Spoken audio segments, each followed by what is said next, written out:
अस्सलाम वालेकुम जी। लखां दरूद नबीए पाक ते उन्हां दी आल ते औरत जिस बंदे अल ध्यान करदी ए, जिस बंदे दे नाल लग जांदी ए, जिस बंदे नूं अपना बना लैंदी ए, ਉਹ उस बंदे नूं दुनिया दा सब तो अजीम इंसान समझदी ਏ ਤਾਂ ਉਹਦੇ ਨਾਲ लगदी ਏ।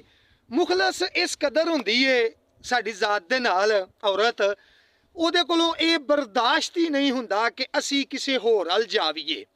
औरत इस कदर मुहब्बत करदी है कि पाकिस्तानी औरत ते कतन भी बर्दाश्त नहीं करती कि ਉਹਦੇ बराबर तुसी कोई होर औरत लिया के खिलारो। मरद भी वफा दे विच अखीर कर छड़दे ने।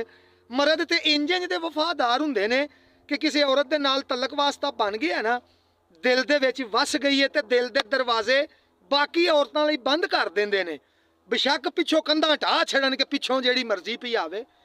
एक दोस्त 3-4 दिन पहला मुलाकात हुई तो वह पियादा सी कि भाई मेरी बेगम मेरे नाल बड़ा प्यार करदी, बड़ी अच्छी है, बड़ी नेक है। मैं अक्सर काम काज करदे कंप्यूटर चलाते ना, सोफे ते ही नींदर आ जाती है तो सौ जाना वा काम ज़्यादा होने की वजह तो। उत्थे सुते ही रात को अक्सर जदों कदी अख खुलदी है ना तो वेखना वा कि मेरी बेगम की रज़ाई चों नूर निकलदा पिया, रोशनी दियां लाटां छुआवां निकलदियां हुंदियां ने। मेरी बेगम बड़ी चंगी है।